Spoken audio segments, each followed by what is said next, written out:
My friends and I grew up in New York in a pretty suburban area ever since 5th grade. Our circle of friends was large back in the day, but the four core members of our group were myself and my three best friends, Johnny, Devin, and Nick.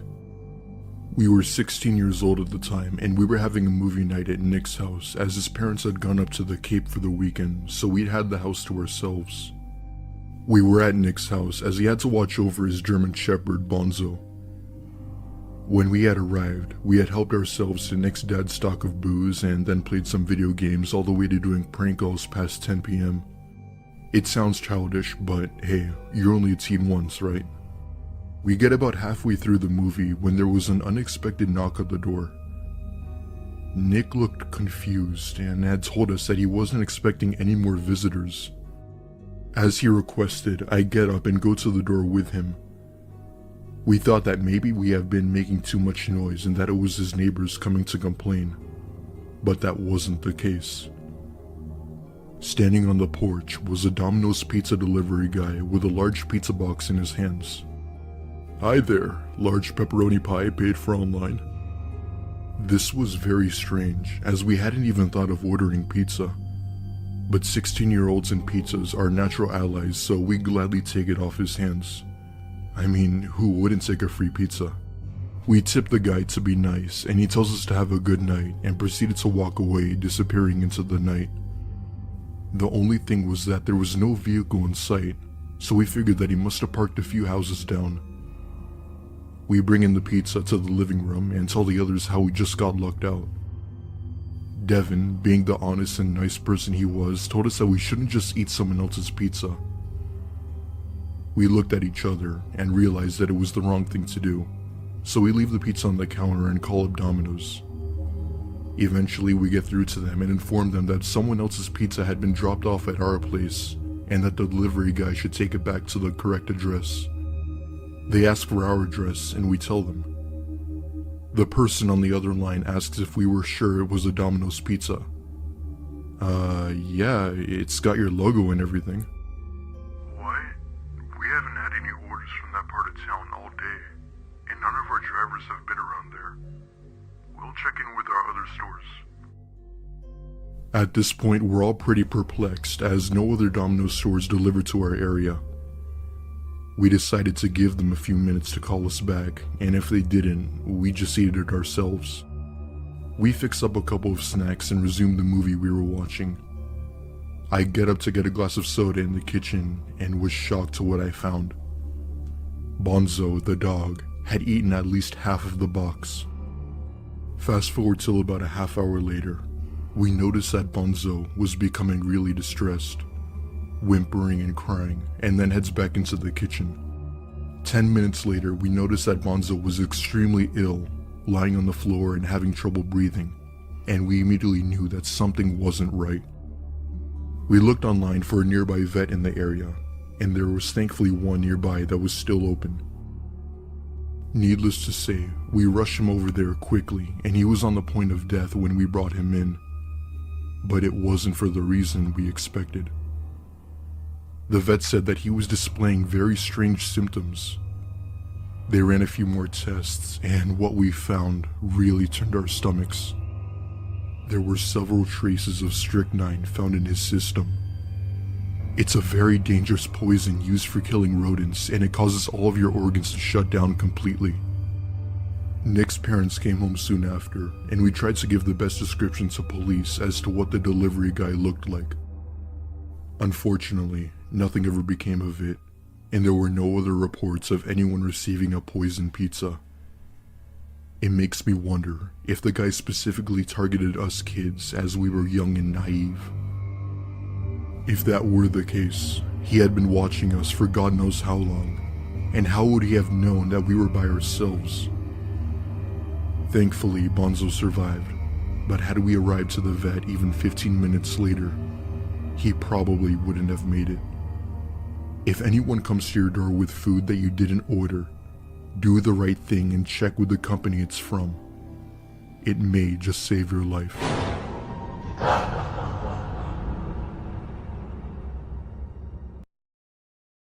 There was a Japanese man who had grown tired of his wife When they had gotten married, she was the most beautiful girl he had ever seen, with long black hair, beautiful brown eyes, and soft skin. However, over the years her looks had faded and she had grown fat. Her face had become wrinkled. He realized that he wasn't attracted to her anymore, and he decided to leave her. The man told his wife he wanted a divorce and promptly moved out of the house. He rented an apartment in the city and took to visiting bars and clubs in search of a new romance. It wasn't long until he met a stunningly beautiful young girl. She was only 18 years old, tall and slim, with long flowing blonde hair. He was instantly smitten, and within weeks, he had asked her to marry him. The blonde girl accepted, and after they got married, she moved in with him. However, as soon as the ring was on her finger, the blonde girl's behavior changed. Before the wedding, she had been sweet, pleasant, polite, but now her attitude was hard, mean, and rude. She was vain, and seemed to spend hours in front of the mirror, preening and applying makeup, and gazing at her own reflection. She was also very demanding. She made him spend all of his money on her. She forced him into buying her new clothes, new jewelry, new gadgets, and even a new car. One day the man came home and took a good look at his new wife. All of the makeup, the eyeliner, the mascara, the eyeshadow, all of it only hid the ugliness inside. He began to wish that he had never married her. As the years went on, the man started longing for his old wife. She may have been old and overweight, but she had been a caring and considerate person. He cried when he remembered her soft voice, her gentle smile, and her eternal patience. He regretted the day he had divorced her. He gradually realized that he still loved his first wife, loved her more than he could ever love the blonde girl. He began to understand how he had thrown away the only woman who ever truly loved him. Sometimes in his dreams he would see his old wife sitting alone in her room, her long black hair covering her face, and late at night he would ask himself how she was living. What was she doing? Would she ever take him back? One night, after a bitter argument, he decided that he couldn't endure any more of his new wife. He couldn't. He decided to leave her. He left the city and made the long journey back to his old wife's house. When he reached the street where they used to live, it was already late at night. The house looked deserted. Tall weeds were growing in the garden, and the windows were cracked and broken. The tiles were missing from the roof, and the walls looked as if they hadn't been painted in years. He knocked on the front door, but no one answered. Then, he tried the handle, and found that the door was not locked. He walked inside and found the rooms empty and silent. A chilly wind was blowing through the broken windows. Going upstairs, he opened the door to the bedroom, and he was startled to find his wife sitting there on the bed. He ran to her, embraced her in his arms, and cried on her shoulder. Through the tears, he told her how much he had missed her over the years, and begged her to forgive him for leaving her. Her face was covered by her long black hair, but he heard her sweet voice whispering in his ear. She told him, "I'm glad you came back to me, if only for a moment." "Only for a moment," he replied with a laugh. "Girl, I'm back for good. Now we can spend the rest of our lives together." He brushed the hair from her face and leaned in to kiss her, but when he opened his eyes, he screamed in terror. Her face was a dirty, moldering skull. To his horror, he realized that he had been clutching in his arms nothing but a sack of dusty old bones and long, stringy black hair. The man scrambled to his feet and tossed the bones away from him in disgust. He stood there in the dim light, shuddering as a sickening feeling spread throughout his body.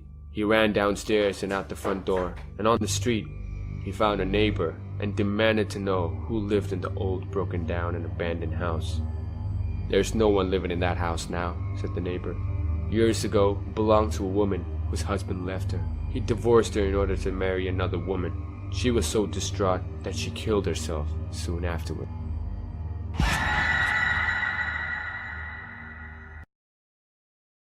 This happened to me May 30th, 2020.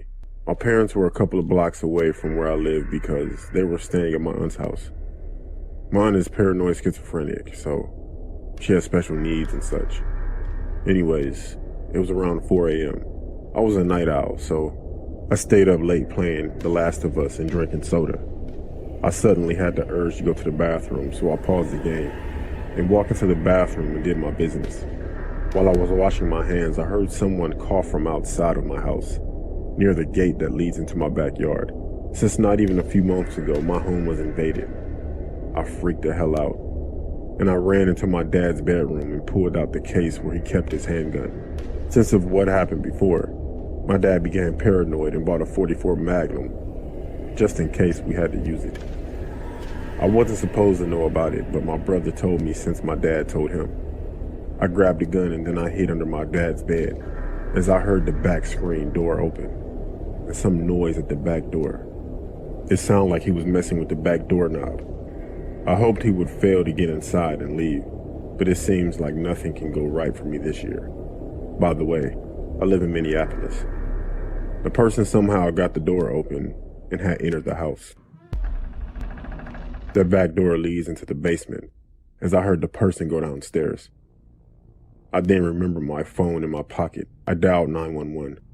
As soon as the operator picked up, I heard the person walk upstairs and walk into the kitchen and began opening and closing all the drawers and cabinets.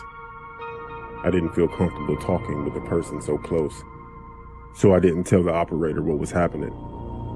Then the person entered my dad's bedroom. They flipped the light open and began digging around through some of my dad's files. I identified the person as this big fat man wearing a stained white robe. Then I got an alert on my phone. It was a text from my friend, who I was playing video games with, asking me what I was doing. I cringed and I clenched my teeth in fear. I asked myself if I was willing to shoot someone. However, I then realized that I had my phone on silent, so it was only a vibration. The man heard something though, and began moving the blankets on my dad's bed. I gripped the... When I was a kid, I spent a lot of time over at my grandparents' house. Both my parents were forced to travel often for their jobs, so I was dropped off at the grandparents' house pretty often. It wasn't as bad as some kids would expect. These were the days of dial-up internet, so being upset about not having Wi-Fi was non-existent. Kids, like myself, played outside during those times. Shocking, I know. This particular story takes place when I was about 9 years old. It was right around Christmas time, and they had allowed me to open one present early, without my parents knowing, of course. I remember what it was and how I felt as well. It was a brand new pair of binoculars. I was a big fan of bird watching as a kid and still am today, but of course I had more time back then. My granddad looked at me and said, "I'm going to let you go out into the woods to look for all the critters, but be sure not to go past the creek." Being 9, this kind of went in one ear and out the other. I agreed and headed out. The forest behind my granddad's house was massive and he owned it all. I think my dad told me at one point that it was 9 or so acres. I, as a kid, told myself that I had explored it all. Funny how your imagination can run wild like that. Well, this day in particular, my mind wasn't running rampant. What I saw was real, and I knew it judging by my grandparents' reaction. I'd been in the forest for a good 10 minutes at this point, just walking as straight as I could, looking for any of the critters that ran around out there. I saw a handful of cardinals and chickadees, but nothing super spectacular. Then I ran across the creek. It was completely frozen over, of course, but my mind still wondered about trying to think of what could be on the other side. Why wasn't I allowed over there? Of course it was for safety reasons. Once you're past the creek a little ways, the house is no longer within seeing or shouting distance. In my mind, however, it was the only place I'd see what I wanted to. I wanted to see a bird I hadn't seen, the less common ones. I looked back at the house a few times, contemplating my decision, and had decided not to go over the threshold and disobey my granddad, but then I heard something on the other side. It was a man's voice. It wasn't scary, I remember. It was warm and inviting, kind of like a good audiobook. I grabbed my attention and, before I knew it, jumped the creek and headed deeper into the woods. I didn't hear that voice again for quite some time, and I wasn't seeing any new birds, so I was beginning to think this was a waste of time. I decided to take one more look into the binoculars, do a quick 360, and then head back. The sun was starting to go down, and I knew if I was out here much longer, I'd get into trouble. I pulled the binoculars to my eyes and took one last look, and I saw it. It wasn't what I was looking for. It was a man. He was tall and wore a fine black suit. He even had a briefcase with him. Judging by how strong the binoculars were, He could have been a little less than half a mile away. He wasn't doing anything. He was just standing there. The longer I looked, the more apparent of how wrong this was came over me. Why would someone in a suit carrying a briefcase be hanging out in the woods in the middle of December? I was so focused I didn't hear my granddad approaching. Soon he snatched me up and carried me all the way back to his house, scolding me the entire way. Back home, I sat on the couch and he questioned about what I could have seen that made me disobey him. Through my sniffling and eye rubbing, I could only say, I heard a man out there. His demeanor changed completely, and I remember hearing my grandpa gasp a little bit. He crouched down beside me and said, "What did he say?"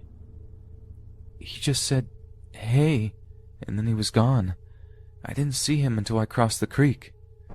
Nearly whispering, he responded, "What did he look like?"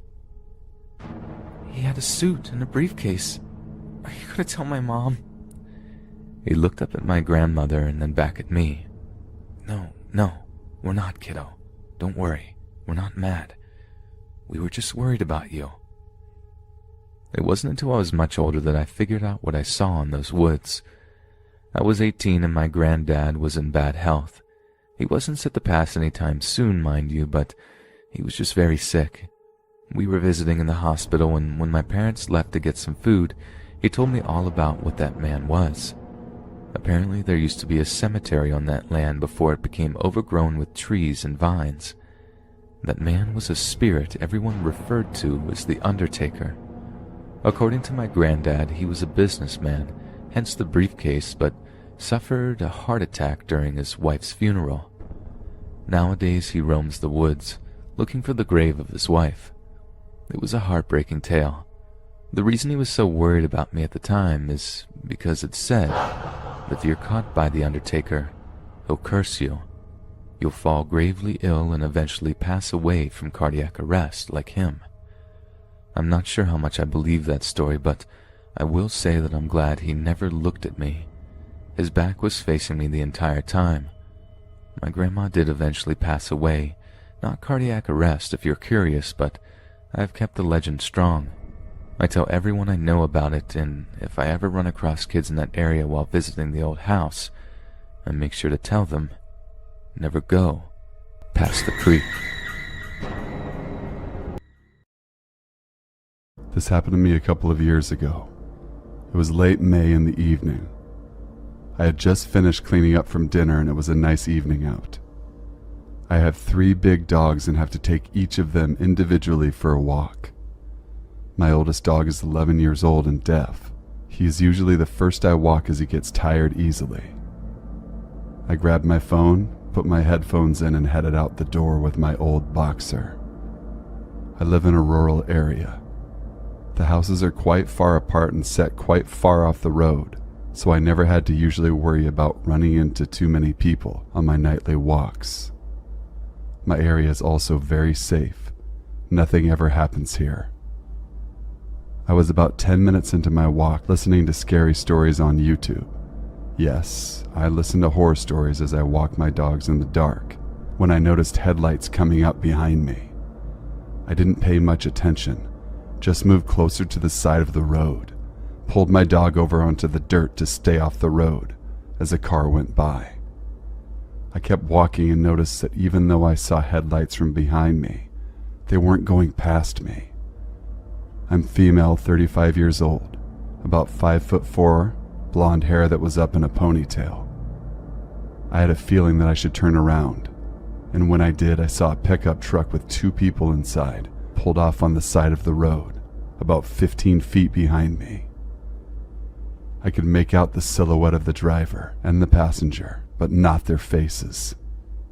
I kept walking, thinking they had just pulled over for some reason that had nothing to do with me. Well, I was wrong. About 30 seconds after I turned around to look at the truck, it started slowly creeping along the road behind me. I was getting a little freaked out, but tried to play it off like I didn't care what they were doing, and kept on my walk. Please keep in mind my dog is very old, and would be of little help to me if these people were to get out of their truck. I started walking a little faster and the truck kept following behind me. About a minute later, I decided to turn around and started heading back to my house, so I had to walk past the truck. As I turned around, they stopped in the road and didn't move. I was going into full panic mode at this point, so I pulled my phone out to call my husband. As I was dialing his number, the truck started honking its horn at me, and the driver rolled down the window and said, "Hey, we're lost, can you help us?" I ignored them and kept walking, praying my husband would answer the phone. He was still at work and didn't pick up, so I started walking faster. The truck then did a complete turn in the middle of the road, turned its high beams on me and sat there revving its engine over and over. The sound of this made me start running with my old dog, who has a hard time walking quickly as it is. I'm running with my dog, the truck still sitting revving the engine. Then all of a sudden it takes off towards me. My heart is pounding in my ears, and the fear and panic I felt in that moment, indescribable. I can hear the truck flying down the road towards me, and they're now honking their horn over and over again. I was still at least 5 minutes from my house, and between me holding on to my dog and running, I dropped my phone somewhere in the dirt on the side of the road. I kept running as fast as I could with my dog, turned my head to see that they were heading straight at me from the road. I grabbed my dog and jumped down into the ditch to narrowly avoid being hit. The truck kept honking as it drove down the road past me and kept on going. I truly thought I was going to end up kidnapped or dead from them hitting me. I was so terrified I pulled my dog into the woods for at least 15 minutes to make sure the truck didn't come back. I finally made it home, absolutely terrified, called my husband from my landline. He was almost home, so when I told him what happened, he was very sorry that he didn't pick up when I had called him. I did phone the police when my husband got home. They came out and took a report. I gave them a description of the truck and the man, but they didn't end up finding who they were. Just a word of advice: don't walk along dark country roads at night with an old dog, and always carry pepper spray or something with you to protect yourself. I never thought something like that would happen to me that close to home. I'm really close with my best friend and her family.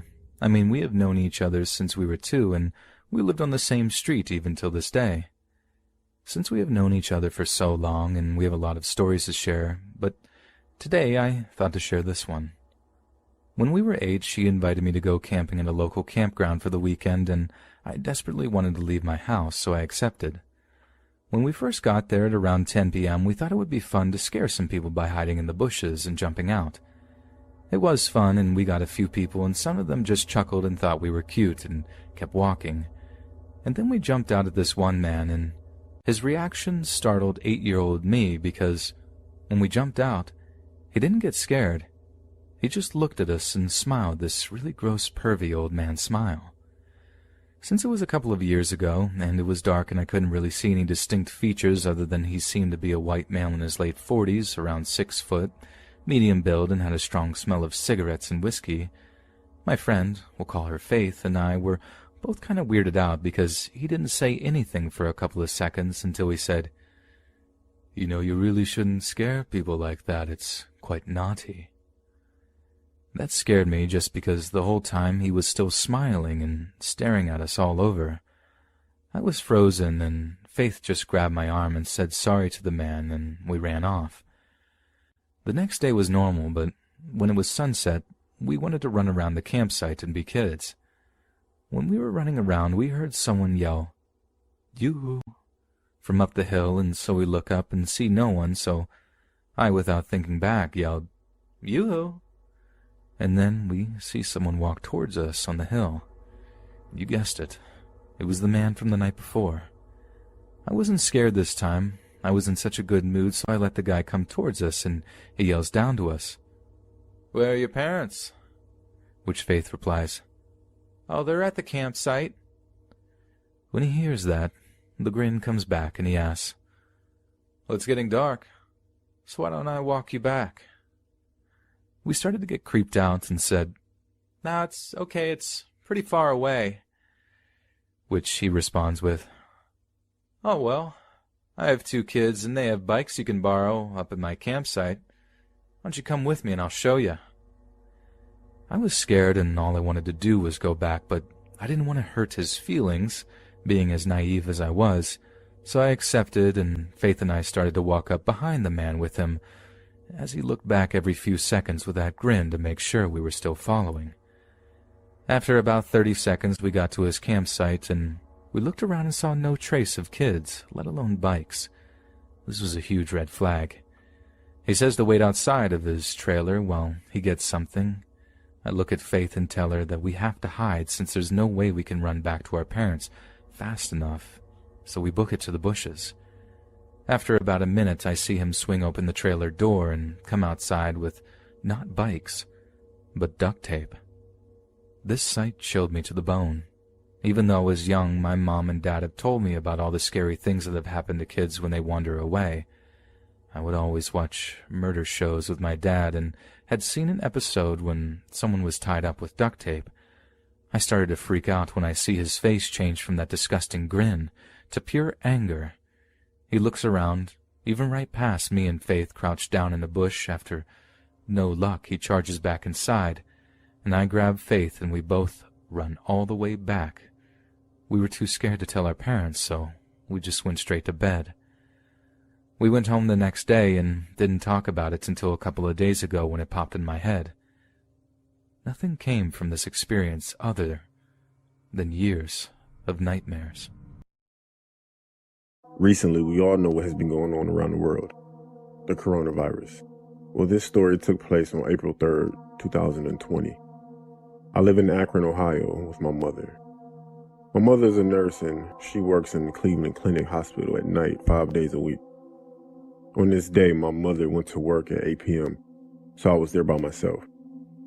I'm 17, so I'm more than capable to stay at home. I decided to make myself some dinner right after my mother left because she told me to fend for myself. By 9 o'clock, I was getting ready to sit down to eat when I heard a knock at the door. I looked at my phone and double-checked the time, and sure enough, it was 9:04 p.m.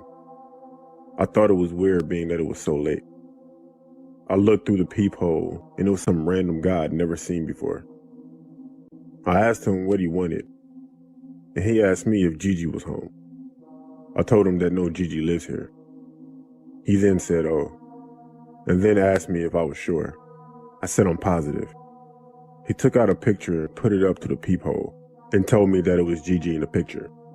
At this point, I should have told him again that she's not here, but I didn't.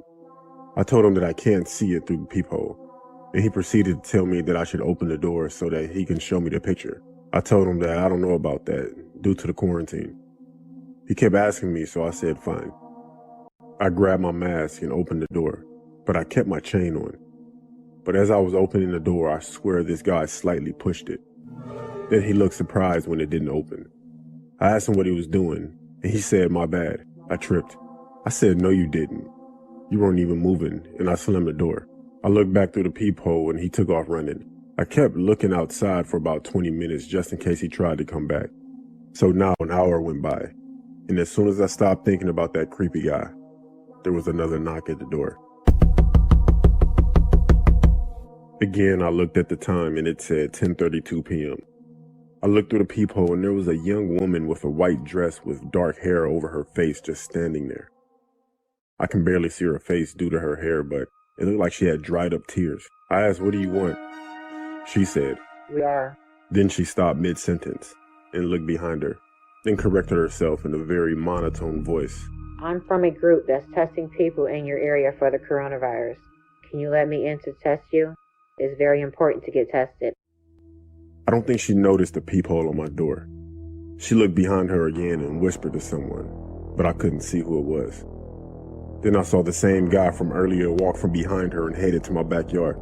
I ran to my back door to make sure it was locked, looked outside, but I didn't see him. I ran back to the front door and looked back through the peephole, and the girl was just standing there staring at the door, not moving, not even blinking. Then I heard someone messing with my back door. It was the guy from earlier, along with another guy. I screamed that I'm calling the cops. Then I heard them run away. Then I could see them out my side window running. I looked back in the front and I saw them dragging the woman away. It looked like she didn't want to go with them. The police came over and insisted that it was a prank. Since then, I purchased a gun from a guy that lives around the corner from me. And I'm ready for anything now.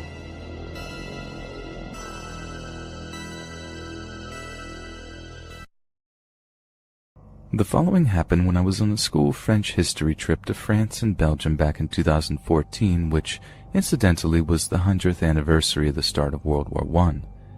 However, the paranormal events which occurred in this short trip had nothing to do with the many mass grave sites and historical locations we visited.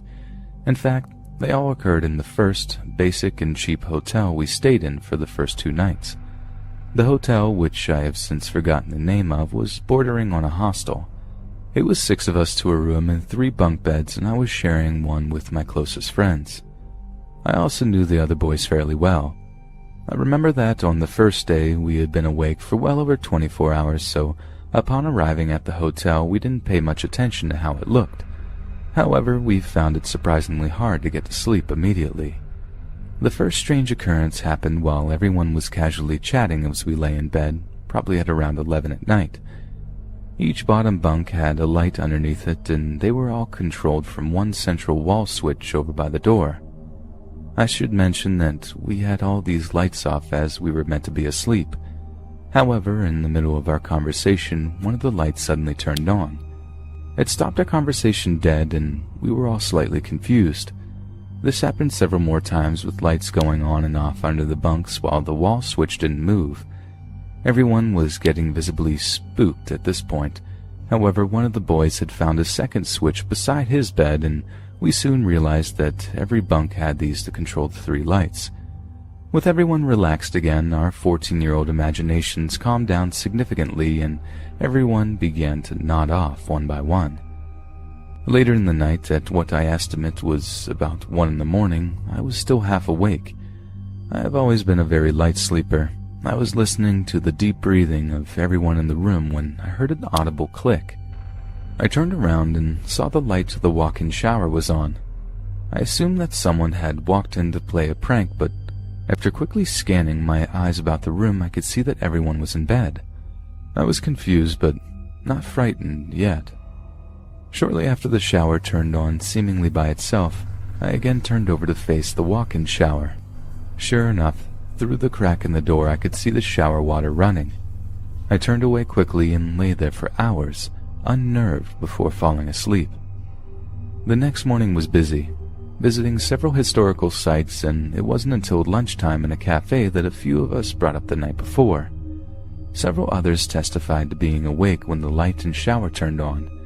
We were all slightly unnerved, but it wasn't until the next night that things really kicked off. On the second night, everyone fell asleep very quickly, but as per usual, I couldn't sleep. I lay awake slightly nervous, and the main light of the room went on and off at intervals of around 10 minutes for around an hour. Then, at around 2 in the morning, I heard a huge crash and looked around to see that the shower door had swung open, completely hitting the wall. The light was on and shower running. I was terrified. I turned to face the wall and didn't open my eyes till the next morning. The next day we moved to a different hotel, and the subject of the hotel being haunted was only brought up once more during the trip. Although this is one of the smaller experiences I've had regarding the paranormal, it sticks with me due to how unexpected it was. We found out that the original owner of the hotel had died from cancer, but I saw no evidence or reason that whatever caused the disturbance was her ghost or spirit. It is an experience that will always stick with me as being strange and spooky. I'm 18 now, but when I was in 7th grade, I was at my friend's house staying the night. He lived in a pretty rough side of town, but we were too ignorant to any danger. Around midnight, we decided to walk to a gas station about 2 miles from his house, just to have something to do. We always like to freak each other out on these little late-night walks, so I told him we should walk through the forest on the way to the gas station. With no hesitation, he made a sharp turn, and walked directly into the trees. I followed and we began to try and make each other fearful as we would ask, "Did you hear that?" Obviously nothing was there until one time we weren't talking and heard a loud snap, like someone stepping on a branch. Instantly we stopped and looked at each other, then began to bust out laughing because how scared we got. We continued walking and eventually got out of the trees to the dimly lit street. I live in a small town, so there was only a small hotel and a bar in front of us. We continued walking when all of a sudden my friend nudged me, asked me if I had noticed the person behind us. Once again, thinking he was trying to scare me, I told him to shut up. But when he looked at me, I could tell he wasn't kidding. I glanced over my shoulder and he wasn't kidding. There was a person about 50 feet behind us. It was too dark and they were too far away to see any features, but the silhouette was definitely there. I whispered to my friend that we should go to that hotel and to not look back again. We eventually stepped into the light coming from the sign of the hotel and checked. Sure as shit, it was still behind us. We looked at each other and made the decision that we should get to that gas station and fast. We continued walking and I glanced over my shoulder. The person had walked into the hotel and we were now alone. I called my friend a pussy and we laughed as we were reaching the gas station. Inside we bought some drinks, laughed off the situation, and decided we should keep walking to our other friend's house, about a mile away. We began walking when I felt like someone was following us. I turned around and that's when I saw it. The same person had somehow caught up, was only 10 feet behind us, this time fully lit up. A tall, lanky figure draped in brown clothes loomed over us. My eyes crept up and that's when I realized there was no face. No eyes, no nose, no mouth, nothing. Just a faceless person. We both dropped our drinks and bolted to the nearest public place. Thankfully, we saw some cop cars and ran to them. We stopped and looked back. The person had now crossed the street, but its head was fixed on us. The body sideways, but the head still looking at us. The creature walked straight into the trees like we had done so earlier. And as fast as it started, it was over. Day 10 of self-quarantine. I live in an apartment in New York City. New York City has been hit harder than any other state in the US. I live alone and was watching TV at 2 a.m. last night. I noticed a strange sound at my door. It was a scratching sound followed by a meow-like cat sound. What the fuck is going on? I get up off the couch and crept slowly and silently to my door. The scratching sound continued. I looked out my peephole and didn't see anything. I was more than concerned at this point. I walked back to my kitchen area to get some water before I went to sleep. My apartment is a very small studio-style apartment. I essentially live in one large room with all of my amenities close at hand. When my head finally hit my pillow, a knock at the door came once more. I about jumped out of my skin. I approached my door with my handgun and peeped out the hole once more. I saw a man on all fours licking his hand like a cat. I yelled through the door that I was armed. That would-be intruder stood up slowly, placed his large knife directly against my door's peephole. I figured I would catch him off guard, and I had only milliseconds to react. I drew my gun and pulled the door open in a flash. He took a step back. We locked eyes in that moment, and he meowed at me and winked. He slowly walked down the long hallway and vanished. I am still to this day asking what the fuck that was. I walked the length of the hallway to make sure he had exited the building. Never saw him again. I walked back to my apartment door and somehow ended up locked out. My door never locks when it closes. Maybe in the madness I accidentally locked it. I'm without a key to my apartment, and I just heard heavy footsteps coming up from both staircases on my floor. I'm outside in the hall with my gun and boxers. Should be an interesting night.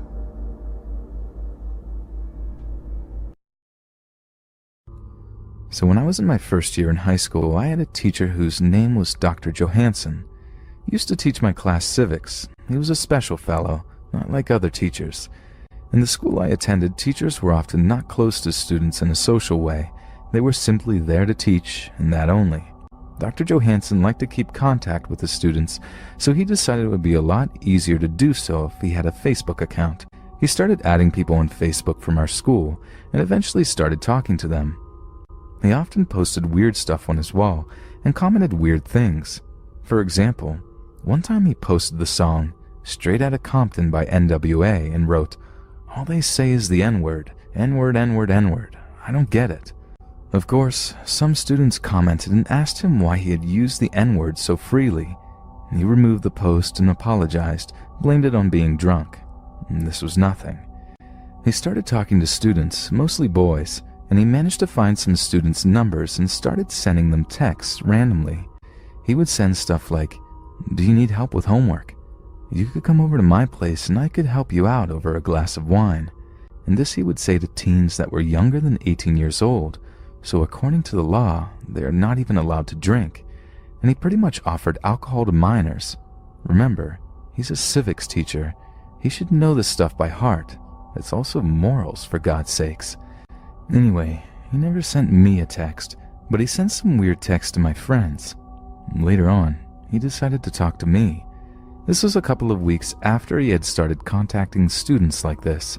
He would speak to me on Facebook chat. He would ask me things like, "How do you get girls? Do you have a big dick? Do you often get to sleep with girls after your shows?" Because I'm an artist, and I found these messages highly disturbing. They became worse, like, "You must be such a stallion in bed.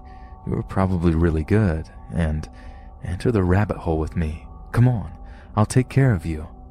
I had no clue what the fuck that meant. And that wasn't even everything. After a while, things started to get out of control. He started asking me to go out with him to the clubs, and I wasn't even of age at the time, and he said he could get me into the clubs with no ID and all would be well. Now, of course, I said no. He then apparently got pissed at me and decided not to speak to me much after that, since I had turned him down a few times. He started talking to one of my nearest friends instead. It ended up with Dr. Johansson sending my friend a picture of his ass with the caption, "Please, take me from behind and take me hard." Mind you, my friend was 17 at the time, whilst Dr. Johnson was around his mid-30s. He was taken to court and Dr. Johansson got his little sentence. He was to do community service for a little while, and then he was to pay my friend a fine. That was it. Dr. Johansson still works at a school today and is totally accepted. I find that very wrong, people. Very wrong. A man like that should not be able to get into that line of work again. Things could have gotten much, much worse. This encounter happened to me just recently, about a month ago, before the global pandemic. I'm a 20-year-old female, and I was working the night shift at my local Papa John's with my two co-workers, Vicky and Carl, and we were getting ready to close up shop for the night. I was pretty bummed having to work the night shift, but it was only one night, and my manager agreed to pay me overtime and an extra day off. Anyway, I told Vicky to clean off the tables and that I would clean the windows, as these were our main duties for closing. I'm cleaning the windows when I notice a man in his mid-40s out in the parking lot, ranting on about something on the phone. He was wearing a shirt that used to be white, but was now clearly yellow and brown, along with a Yankees baseball cap. The Papa John's was located in a not-so-great area of town, so we were used to seeing people like this every now and then. I paid no attention to him and continued cleaning the windows when I suddenly see him approaching the front door. We had already locked all of our doors and were 20 minutes away from closing, so I politely told him that we were closed and that he'd have to come back tomorrow. "Can I just come in to use the restroom? I'll be real quick." As much as I wanted to let him in, I told him no once again and that there was a 24-hour gas station just down the road and that he could try there. He then stared at me with an empty, pale look on his face, which then began to form into a frown. In my opinion, it was the type of look a toddler gives their parent when they can't have a toy. And coming from someone this age, it's much more disturbing. He then slowly walked away, disappearing into the night. After a while, I didn't see the man anywhere, so I figured he must have left, which I found relieving, as I don't like dealing with customers like that. 10 minutes go by, and I remembered that I had to take the trash out and replace the bags. I grabbed the 2 heavy garbage bags and started heading out, but Steve, our delivery guy, had just gotten back from his last delivery and offered to take the trash out for me. I gladly accepted, and he did just that. But when he came back in, he looked so petrified and stiff as a board. His face was pale and his eyes were wild. Being the good friend I was to Steve, I asked what was wrong, and he told me to come behind the counter. What he told me sent shivers up my spine. That guy who wanted to come in earlier was crouched down by the dumpster waiting for you with a roll of duct tape. I told Steve to call the police while I informed my manager about the situation. He told us to close all doors and call the cops immediately. The nearest police station was about 5 minutes away, so they came within a couple of minutes. However, just like in most situations like this, the man wasn't there. He must have been waiting for me this whole time to take out the trash so that he could do God knows what to me. The next day, my manager swore to me that I would never work another night shift again. I still work there till this day, and nothing has happened since, and Steve always drives me home from work after our shifts. I am forever grateful that Steve was there that night, but I still wonder what would have happened to me had I had been the one who took the trash out that night.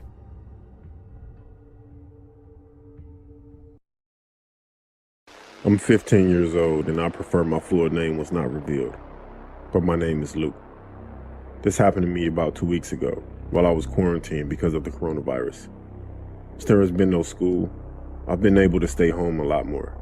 On a Friday night, my parents went to go visit my older brother, who is 25, in the city to check on him, while I stayed at home because I wasn't feeling well. At around 10 o'clock, my mom texted me that they would be staying the night at my brother's house and would be back in the morning. I started to feel better and stayed up late a couple more hours playing video games. Then I heard my backyard gate open. My window was right by the backyard, but I thought it could have been my dad. But then I heard a voice I didn't recognize by my window. I couldn't understand what they were saying, but I immediately got scared. I started searching for my phone, but I couldn't find it. And since we didn't have a house phone, my iPhone was the only way to contact my parents. I started hearing pounding on my back door,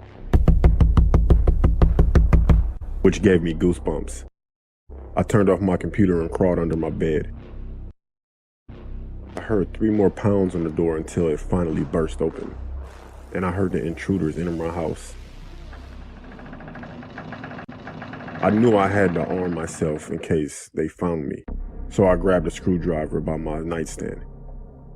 As I did this, I heard the voices of 3 men speaking Spanish. As I went to crawl back under my bed, I knocked down on my book on my dresser, and it made a loud thud. Then I heard more Spanish and someone walking. They were walking towards my bedroom. I hid under my bed. As I saw someone enter my room, I was afraid. I covered my mouth as I watched the figures search around my room for about 30 seconds, until giving up and leaving. Put my ear down to the floor, and I heard rustling going on in the basement, and loud yells in Spanish as if 2 men were arguing. I then finally found my phone on the floor under my sweatshirt and informed the police of my situation, and whispered as much as I could. I asked the operator if I should run, but the lady told me to stay hidden. In like 5 minutes, I heard the police sirens move toward my house, and the 3 Spanish men began scurrying up the stairs. I heard all of them exit the back door and towards the back gate. After hearing that, I hung up and got from under the bed and went towards the living room. As I heard an officer knocking on the door calling out police, I ran towards the door until from behind I was tackled by someone. I let out a scream as someone's hand covered my mouth and began choking me with their arm. The officer kicked down the front door and aimed his gun at me and yelled at the man choking me to let me go. The man let me go, and I almost threw up. Another officer entered and escorted me outside, where I explained everything. The officer from earlier brought in the guy who choked me. He had a black goatee and tattoos all over his neck. He cursed me out and told me that if the cops didn't show up, he would have killed me. I finally called my parents, who came home in less than an hour, where the officer explained to my dad that they entered the backyard because the back gate was not locked, and they bust through my door because I didn't use the chain lock. As the police checked out the house, they saw that the kitchen and basement pantry had been raided, along with some valuables, like some of my mom's jewelry. Unfortunately, the two other men still have not been caught, and I haven't heard anything since. I spoke with my dad afterwards, and he believed that they were stealing food because of the virus. But the part that puzzled me is why they would rob houses if people were at home. My dad has become a lot more paranoid since that situation, locking every door, and is set to installing security alarms and cameras. And I'm very glad that he did that, because I'm afraid that the one guy who was arrested will come back and fulfill his wish to kill me.